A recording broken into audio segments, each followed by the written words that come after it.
Bismillahirrahmanirrahim. Assalamualaikum warahmatullahi wabarakatuh. Alhamdulillahi rabbil alamin. Wa bihi nasta'inu ala umurid dunya waddin. Wassalatu wassalamu ala ashrafil anbiya wal mursalin Sayyidina wa maulana Muhammad wa ala alihi wa sahbihi ajma'in. Subhanaka la ilma lana illa ma 'allamtana innaka antal alimul hakim. Allahumma rzuqni fahman nabiyyin wa hifdzal mursalin wa ilhamal malaikatil muqarrabin. Rabbi shrah li sadri wa yassir li amri wahlul 'uqdatam min lisani yafqahu qawli. Faqala Allah Ta'ala A'udzu billahi minasy syaithanir rajim. Bismillahirrahmanirrahim. Ya ayyuhalladzina amanu udkhulu fis silmi kaffah wa la tattabi'u khutuwatis syaitan innahu lakum aduwwum mubin. Shadaqallahul azim. Bapak Ibu hadirin wal hadirat jamaah maghrib yang dimuliakan Allah. Pertama, kita bersyukur kepada Allah Subhanahu wa taala karena kita masih diberikan kesempatan untuk menjalankan kehidupan di dunia sebagai amal, sebagai bekal, sebagai tabungan pahala untuk mendapatkan kebaikan-kebaikan yang ada di alam akhirat kelak. Kepada baginda Rasulullah kita ucapkan salawat dan salam dengan ucapan Allahumma salli ala sayyidina Muhammad wa ala ali sayyidina Muhammad. Assalamu alayka ya Rasulullah.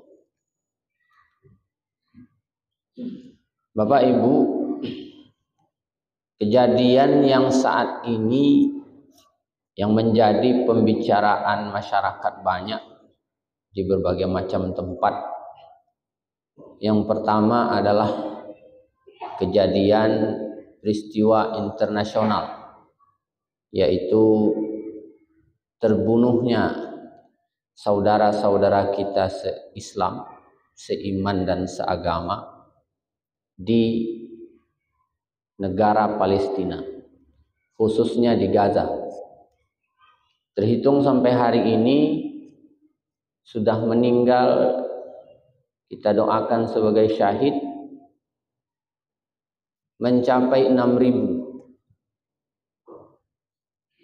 Artinya setiap hari ada yang mati, setiap detik ada yang mati.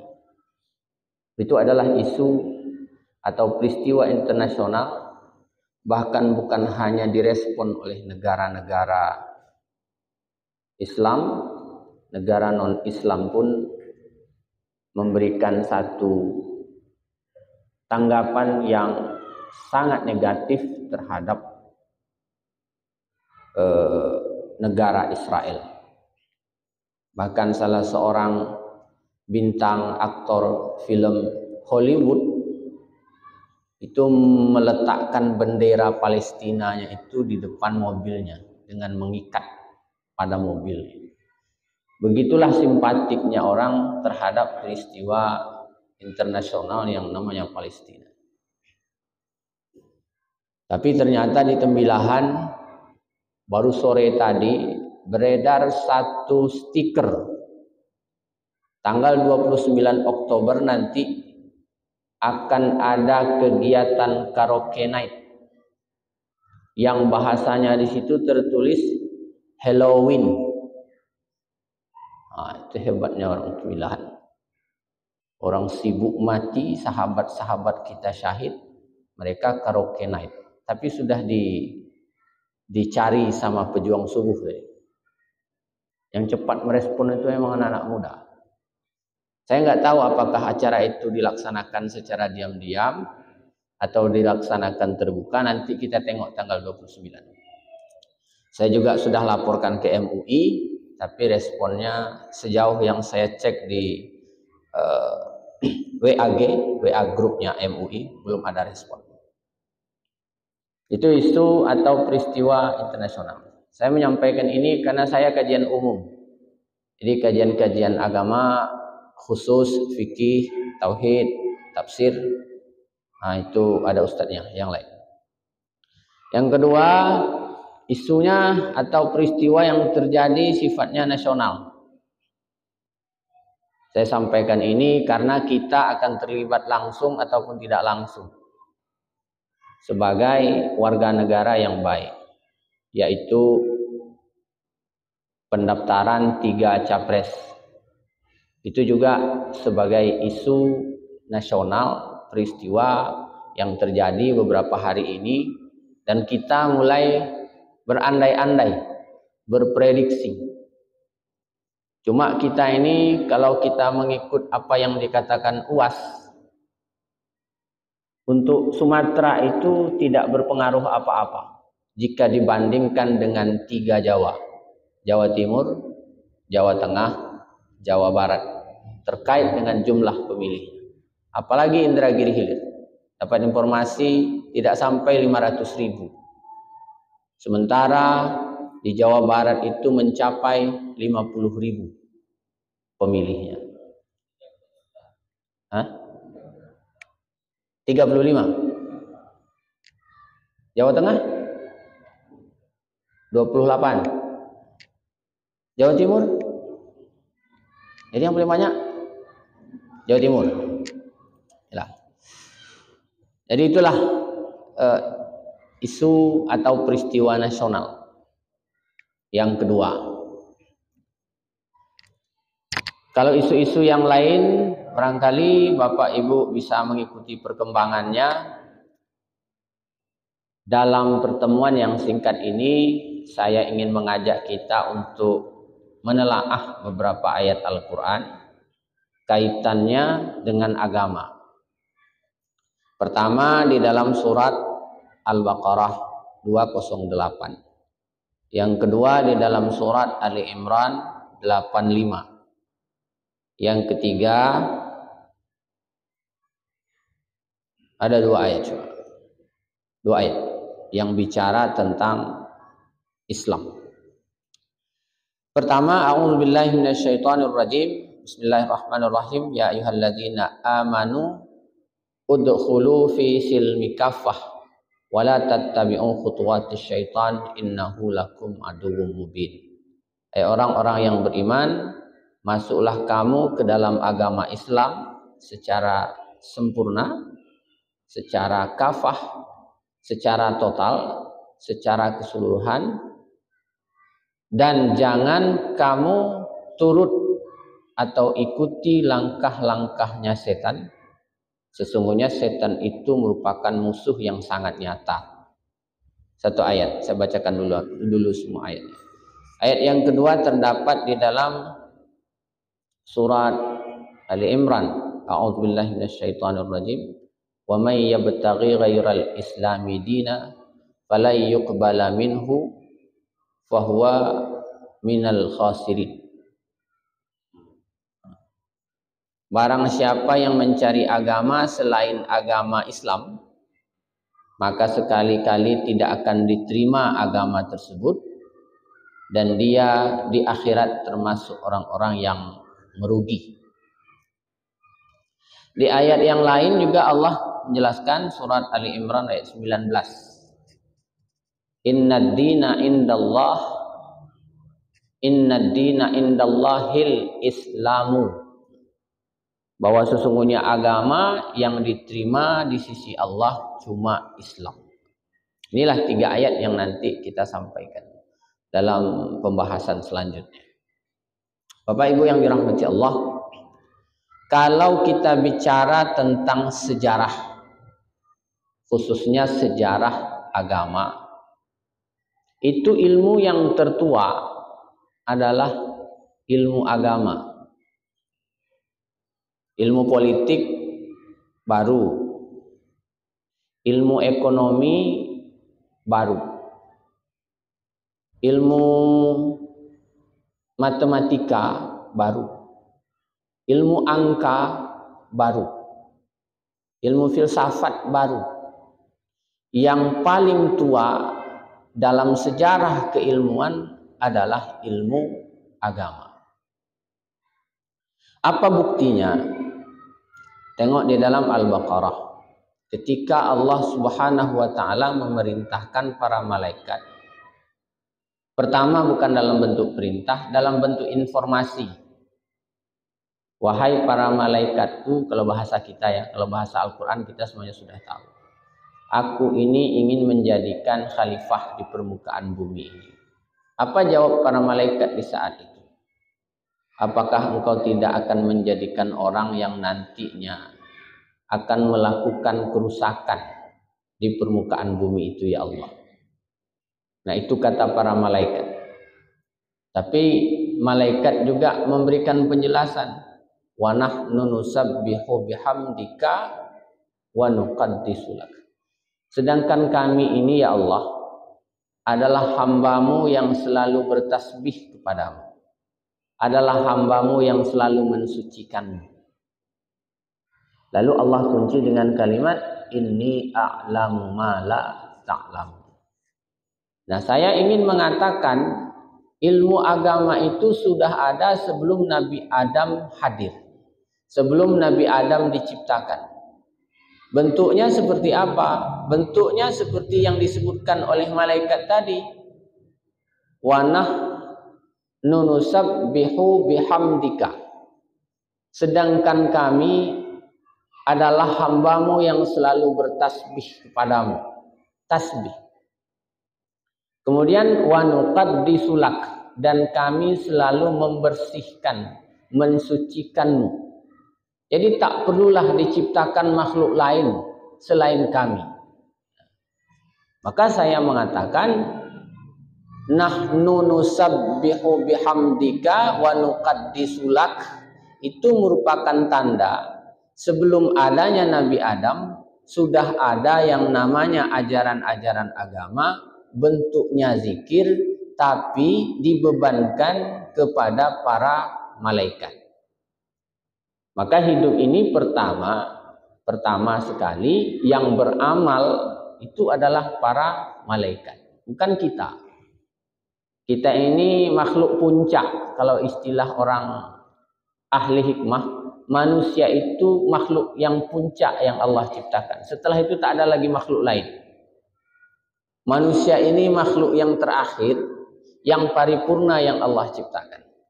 Tapi ilmu agama sudah ada semenjak adanya para malaikat yang ajaran-ajarannya itu belum seperti saat ini. Tentunya ajaran itu dijalankan oleh para malaikat. Kalau para malaikat menjalankan perintah, tentu la ya'sunallaha ma amarahum. Tidak ada perlawanan, tidak ada kemaksiatan, tidak ada kerusakan, dan tidak melawan Allah terhadap perintah yang telah diberikan kepada para malaikat itu. Cuma pertanyaannya, kenapa di dalam ayat itu ada yang menunjuk tangan kalau bahasa kita? Ya Allah, ataj'alu fiha man yufsidu fiha wa yasfikud dima. Nah, ini yang panjang tafsirannya saya tengok ketika Dr. Buya Ar-Razi Hashim menjelaskan itu. Barangkali Bapak Ibu yang sempat dulu hadir di pondok pesantren yang ada di jalan apa tuh? Yang Pekan Arba itu mungkin bisa kita mendengarkan itu. Serius betul kajinya. Tapi itulah tadi bahwa kita bisa mengambil satu kesimpulan, ilmu agama adalah ilmu yang tertua. Karena dia sebagai ilmu yang tertua, tentu tingkat pengalamannya dalam menyelamatkan manusia lebih baik dibandingkan dengan ilmu-ilmu yang lain. Tapi walaupun begitu Allah tetap mengatakan wa ma utitum minal ilmi illa qalila.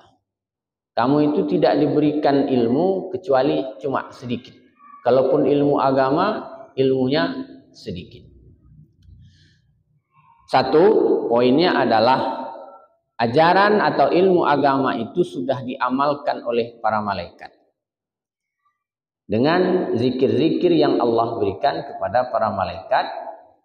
Bahkan penghulu malaikat yang bernama Azazil, saya dapat rujukannya itu dari Imam Al-Ghazali, menyebutnya juga Al-Azazil.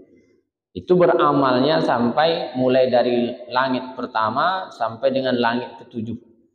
Beramal dengan zikir yang sudah Allah berikan kepada Azazil itu. Yang kemudian Azazil itu ingkar, berubah menjadi musuhnya para malaikat, musuhnya Allah, kemudian dikenal dengan iblis.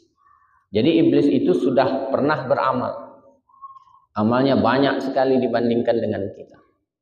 Bahkan para malaikat di saat itu banyak yang menangis karena ada informasi dari Allah bahwa akan ada salah satu makhluk yang dikutuk. Para malaikat itu melapornya kepada Azazil sebagai presidennya para malaikat. Wahai Azazil, kami sangat bersedih saat ini. Kenapa? Karena menurut informasi kata Allah, dia akan mengutuk salah satu makhluknya. Mohon doakan kami supaya kami tidak terkutuk. Dalam sebuah riwayat. Apa yang terjadi? Okelah, kata Azazil. Nanti aku doakan supaya kalian tidak terkutuk. Ini satu cerita, tapi ada hikmahnya. Apa kata Azazil kepada Allah? Ya Allah, janganlah engkau kutuk makhluk-makhlukmu ini. Tapi Azazil ini terlupa mendoakan dirinya. Lupa dia mendoakan dirinya. Makanya dalam kajian doa, itu kalau kita berdoa, pertama siapa yang kita doakan? Diri kita. Nah, itu hikmahnya. Karena Azazil itu lupa mendoakan dirinya untuk pertama kalinya, maka dialah yang terkutuk menjadi iblis. Nah, dalam logika ilmu yang sangat terbatas, saya kira kajian seperti ini sangat terbatas. Akhirnya Azazil terkutuk, berubahlah dia menjadi iblis. Itu dijelaskan oleh Allah pada beberapa ayat setelah ayat yang saya bacakan tadi. Ataj'alu fiha wa 'allama Adamal asma'a, kemudian qalu subhanaka la ilma lana. Kemudian pada ayat berikutnya Allah sudah mengubah redaksi ayat. Yang pertama, wa idz qala rabbuka lil malaikati inni ja'ilun fil ardi khalifah. Redaksinya menjadi berubah, wa idz qulna lil malaikati isjudu li Adam. Dan ingatlah ketika kami berkata kepada seluruh malaikat, usjudu li Adam, sujudlah kalian semuanya kepada Adam. Fasajadu, semuanya sujud kecuali illa iblis. Di situ. Jadi kalau kita berdoa, aturannya adalah kita mendoakan diri kita sendiri. Yang kedua, kita mendoakan dalam pengertian kita meminta ampun kepada Allah. Yang ketiga, doa kita kepada kedua orang tua kita. Yang keempat, barulah kita mendoakan orang lain. Karena nanti kita takut terjebak dengan senior kita tadi, mendoakan orang, tapi malah kita yang tidak mendoakan diri kita sendiri.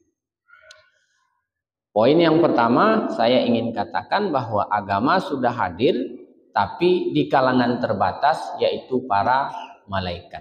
Malaikat Allah yang ditunjuk oleh Allah dalam bentuk zikir-zikir kepada Allah Subhanahu wa ta'ala. Yang kedua, agama itu masuk ke dalam manusia. Kapan? Sejak Nabi Adam alaihissalam. Agama apa? Belum beristilah dengan agama Islam, belum. Tapi masih menggunakan istilah ajaran tauhid. Jadi pada masa Nabi Adam itu tidak sekompleks kita hari ini. Beragama mulai dari keluar rumah, masuk rumah, mulai kita tidur sampai kita bangun lagi sudah ada aturan-aturannya. Kalau pada masa Nabi Adam barangkali tidak sekompleks yang kita jalani hari ini. Nabi Adam diajarkan bagaimana untuk mendidik anak, Itu pun setelah Nabi Adam dipindahkan ke alam dunia. Sementara ketika Nabi Adam berada di dalam surga, itu tidak ada kebutuhan-kebutuhan yang tidak tercukupi. Semuanya pasti ada. Karena surga memang melengkapi segala sesuatu yang tidak lengkap di dunia ini. Di dunia ini sebanyak apapun kita cari, tetap saja terasa sedikit. Sebanyak apapun duit yang kita miliki, tetap saja tidak merasa cukup. Ada orang Tembilahan tinggal di Pekanbaru, ditangkap oleh Mabes Polri. Kenapa dia tertangkap? Karena main judi online. Judi online, kemudian didapatilah uangnya di dalam rekeningnya itu sebesar 55,7 miliar. Banyak tuh Pak.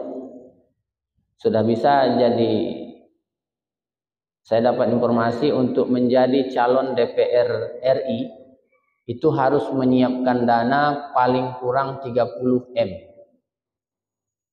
Nah, turunkan, hendak menjadi DPRD provinsi, siapkan dana kurang lebih minimal 15 M. Jadi tidak ada caleg itu yang tidak berduit. Kalau yang tak berduit itu cuma nebeng aja. Nanti yang dari pusat turun, nah kita ikut. Itu duit semua. Kalau di dunia ini tidak ada yang kita rasakan cukup, tak ada. Kecuali kalau kita beragama, itu yang disebut dengan qanaah. Sedikit cukup, banyak tak habis. Kalau di surga, itu seperti yang diceritakan tentang Nabi Adam di surga. Cerita kita ini kan sekarang cerita Nabi Adam di surga. Karena surga berikutnya kita tidak tahu seperti apa. Karena memang tidak ada detailnya, penjelasan rincinya terkait dengan perumahan surga itu tidak ada. Yang ada ketika Nabi Adam beserta istrinya di surga. Itu cukup semua. Saking cukupnya sampai Allah berpesan, kalian tinggallah berdua di sini, tapi satu permintaan saya. Macam jin pula kan? Satu permintaan saya, la taqrabah hazihi syajarah. Jangan sekali-kali kalian berdua dekati ini pohon. Sekali-kali jangan dekati. Jangan dekati gitu. Tapi yang namanya perempuan merasa penasaran, tambah lagi banyak godaan. Jadi surganya Nabi Adam itu ada godaan. Kenapa ada godaan? Karena iblis ada di sana. Artinya Nabi Adam, Siti Hawa, iblis itu berada dalam satu ruang, surga. Jadi sehebat-hebatnya kita beramal, Bapak dan Ibu, tidak sehebatnya iblis. Iblis sudah di surga. Kita belum pernah di surga. Kadang-kadang banyak pula orang sombong kan. Belum pernah menikmati surga, sombong pula. Kalau iblis sudah pernah di surga. Bersama dengan Siti Hawa. Bersama dengan Nabi Adam alaihissalam, digodalah iblis. Jadi yang mudah tergoda itu emak-emak, ibu-ibu mudah tergoda. Tapi penggodanya bapak-bapak, saya kira sama aja. Sangat mudah tergoda melihat segala sesuatu yang ditawarkan. Kalau pada masanya iblis itu kan tawarannya mudah aja. Jadi katanya itu buah khuldi. Khuldi itu kalau bahasa kita artinya kekal. Ditawarkanlah kepada Siti Hawa. Adam tak mampu. Jadi kalau umpamanya suami istri, suaminya ustadz, istrinya bukan, kurang pula agama. Di situ masuknya iblis. Itu yang ceritanya Ustadz Dr. Fakhri. Ada seorang jamaah yang begitu semangatnya pengen berzakat. Karena mendengar bahwa sesungguhnya zakat itu di satu sisi adalah wajib, di sisi lain bisa menumbuh kembangkan harta. Nah, si jamaah ini langsung pulang ke rumah. Mau bawa beras untuk pergi berzakat. Tak dapat keluar dari rumahnya. Kenapa? Ketika memikul beras, abang tak bawa beras kemana? Tak berzakat. Apa kata bini abang? Abang tak berzakat, tak berzakat. Balik lagi beras itu ke dalam rumah. Maknanya, si iblis dapat ditaklukkan oleh jamaah itu, tapi yang di rumah sulit untuk ditaklukkan. Kenapa? karena pemahaman agamanya pendek. Itulah sebabnya di satu sisi kata Nabi, aku pernah masuk ke neraka dan aku sangat menangis karena yang banyak masuk ke neraka itu adalah perempuan. Laki-laki ya tidak sedikit juga kata Nabi Muhammad SAW. Tapi ada penegasan terkait dengan itu. Nah, maka Nabi Adam ketika turun atau dipindahkan ke alam dunia, di saat itulah mulai ajaran agama terbangun secara keluarga. Walaupun Nabi Adam mendapatkan anaknya yang baik dan tidak baik, itu diberitakan dalam Al-Quran. Si Habil dan Qabil. Si Habil adalah seorang petani ya. Petani atau peternak Qabil. Si Habil. Saya susah-susah ngingatnya. Karena mereka berdua itu satu peternak, satu petani. Kita anggap saja si Habil itu peternak, si Qabil itu petani. Atau terbalik ya? Anggap sajalah begitulah, pening saya ngurusnya. Nah, tapi mereka berdua tidak menjalankan agama dengan baik. Kecuali si Habil. Mereka berdua punya saudara kembar yang dalam syariat pernikahan pada waktu itu harus bertukar orang. Itu syariatnya. Jadi dulu menikah bukan dengan orang lain, tapi dengan saudara sendiri. Maksudnya saudara kandung gitu. Si Habil punya saudara namanya Labuddah.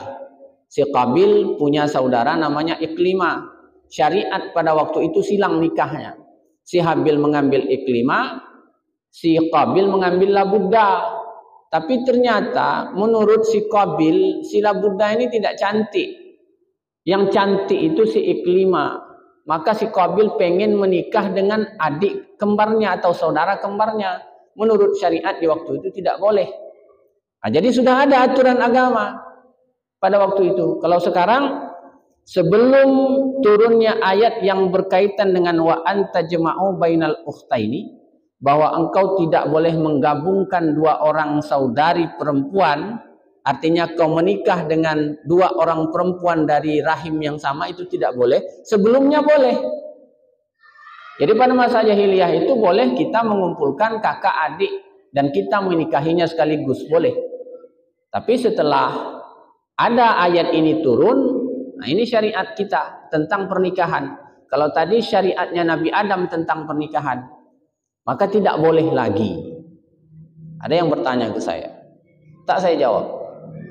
Pertanyaannya begini, Pak Ustadz, bagaimana kalau menikahi mertua?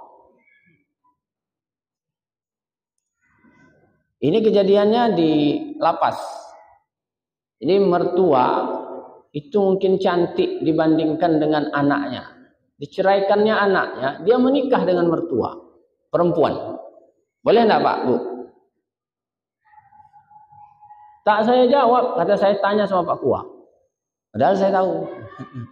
Jadi ada pasangan suami istri menikah, beberapa lama kemudian bercerai suami istri itu. Nah, karena ada mertua, oleh suami ini tadi dinikahinya mertua. Nikah dia Bapak dan Ibu, nikah. Nah, boleh atau tidak? Kalau syariat kita nggak boleh.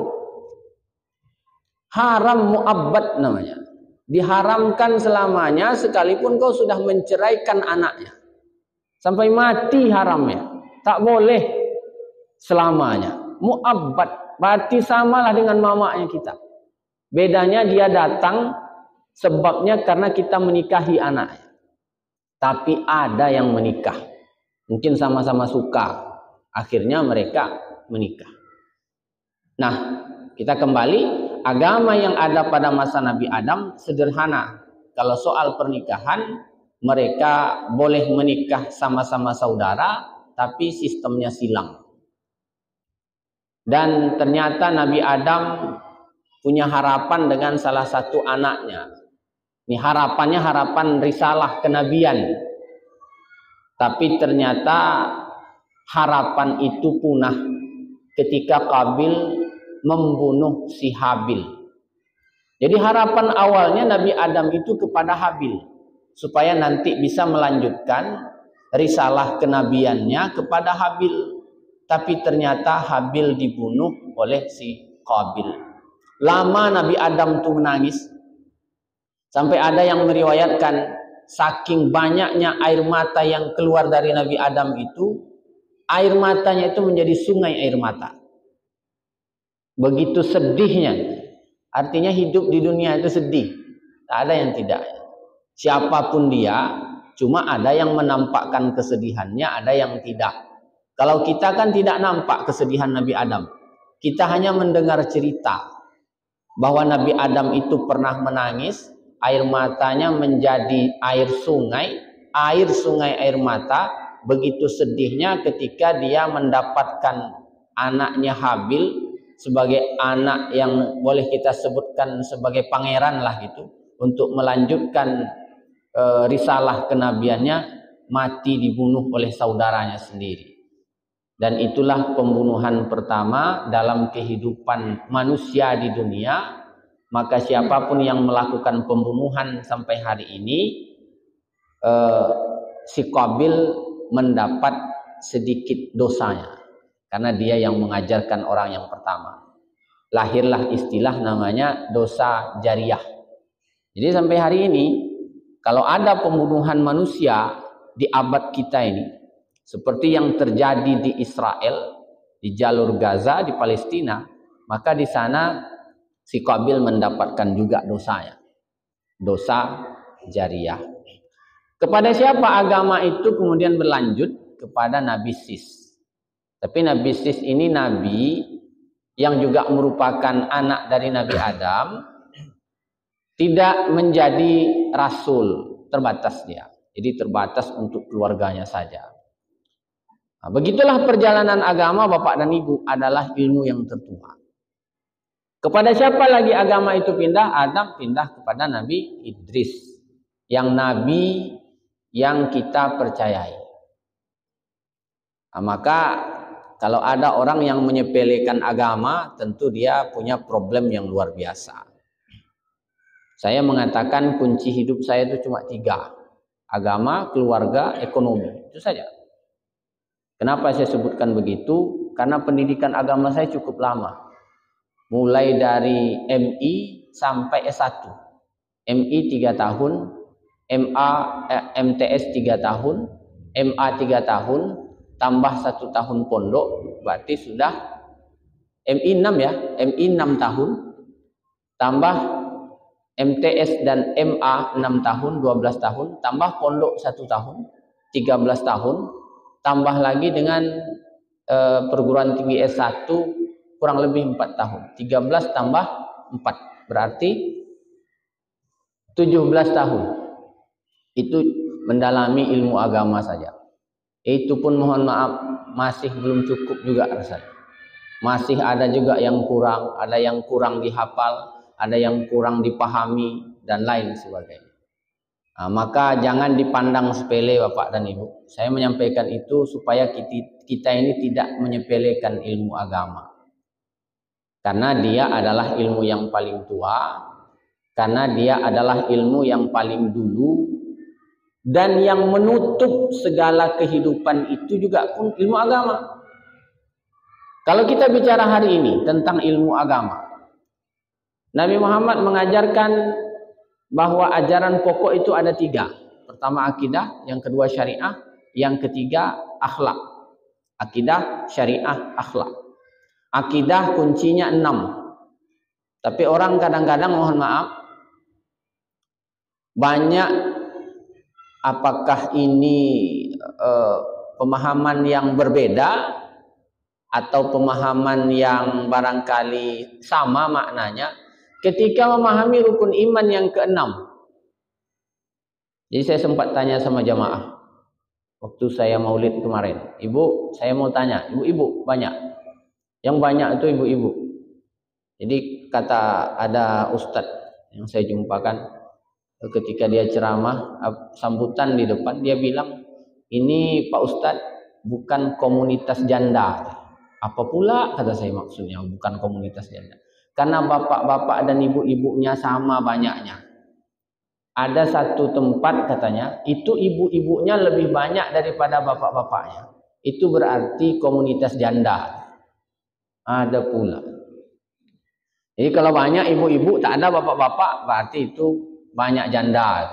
Karena tak ada bapak-bapaknya. Rupanya itu maksudnya. Maksudnya kalau ibu-ibu itu banyak jandanya. Cuma mungkin bahasanya gurauan. Nah, saya tanya sama ibu-ibu, Bu, kata saya, rukun iman yang keenam itu apa? Paling sudut ujung. Sudah nenek-nenek menjawab. Ustaz, rukun iman yang keenam itu adalah percaya kepada takdir baik dan kepada takdir buruk. Satu itulah selama saya ceramah, berjamaah, bermaulid, satu itulah yang baru saya dengar menjawab dengan kata kalimat yang sempurna itu. Kalau yang lain apa katanya? Percaya kepada qada dan qadar. Jadi kalau kita sebut qada dan qadar, saya kira perlu menjelaskan lagi. Perlu menjelaskan lagi. Tapi kalau kita ikut seperti hadis Nabi kan, wa tu'mina bil qadri khairihi wa syarrihi. Nah, itu ajaran kita, ajaran akidah kita. Bahwa engkau beriman dengan takdir baik dan engkau beriman dengan takdir buruk. Kalau kita percaya kepada Allah loncat, itu terlalu jauh. Tapi kalau kita percaya dengan kehidupan kita yang saat ini ada, kita menjalani kehidupan sendiri, kita menjalani kehidupan bersuami beristri, kita menjalani kehidupan punya anak atau tidak punya anak. Disitulah kita menerapkan rukun iman yang keenam. Dan itu sangat dekat dengan kehidupan kita. Maka saya mengatakan teori bagaimana untuk percaya kepada Allah. Mulailah percaya dengan segala sesuatu yang kita jalani dan terjadi tanpa kita kehendaki. Ini sebentar lagi. Kita ujilah. Per tanggal 14 Februari. Nah, kita ujilah nanti. Mana orang-orang yang tak lolos jadi anggota dewan, mereka stres kah? Mereka gila kah? Atau mereka merasa nyaman dengan keputusan itu? Ini kalau sudah mendekat itu tandanya sudah dekat pula waktu. Iya, Pak. Jadi ilmu agama adalah ilmu yang paling tua, satu. Dimulai daripada para malaikat. Tapi para malaikat ini sesuai dengan aturannya. Mereka tidak punya pilihan, mereka tidak punya nafsu, kalau sudah diperintahkan begitu-begitu saja. Tapi ketika agama itu turun kepada manusia, baru terjadi banyak pemahaman. Sampai hari ini agama itu terus berkembang, sampai ada manusia bikin agama. Alhamdulillah kita berada di dalam innad dina indallahil Islam. Tapi itu tadi, kalau kita tidak mampu percaya kepada Tuhan secara langsung, kita percayai dulu apa yang terjadi di dalam hidup kita. Mana yang baik itu adalah takdir Allah, mana yang buruk pun itu sebagai takdir Allah. Nanti di saat kita mati, agama pula yang menyelamatkan kehidupan kita, bukan yang lainnya. Kecuali politik dibungkus dengan agama, walaupun dalam bahasa sekuler tidak boleh. Katanya politik identitas. Itu bohong sebenarnya. Karena di dalam Pancasila itu kan sudah ditegaskan ketuhanan yang Maha Esa. Artinya kalau kita mengurus persoalan politik, maka kita tidak boleh melepaskan agama kita. Saya kira ini dulu yang dapat saya sampaikan. Semoga bermanfaat buat kita bersama. Mari kita tutup dengan doa. A'udzubillahi minasyaitonirrajim. Bismillahirrahmanirrahim. Alhamdulillah. Allahumma salli ala sayyidina Muhammad wa ala ali sayyidina Muhammad. Allahumma la sahla illa ma ja'altahu sahla wa anta taj'alul huzna idza syi'ta sahla. Allahumma istaqimna fi dinina ya Allah ya rabbal alamin. Allahumma inna nas'alukal huda wat tuqa wal afafa wal ghina. Allahumma anfa'na bima 'allimna wa 'allimna bima yanfa'una. Rabbana zidna ilman nafi'a. Subhanakallahumma wa bihamdik nashhadu an la ilaha illa anta wa nastaghfiruka wa natubu ilaik. Wa sallallahu ala sayyidina Muhammadin nabiyil ummi wa ala alihi wa sahbihi wa sallam. Walhamdulillahi rabbil alamin. Taqabbalallahu minkum Wassalamualaikum warahmatullahi wabarakatuh.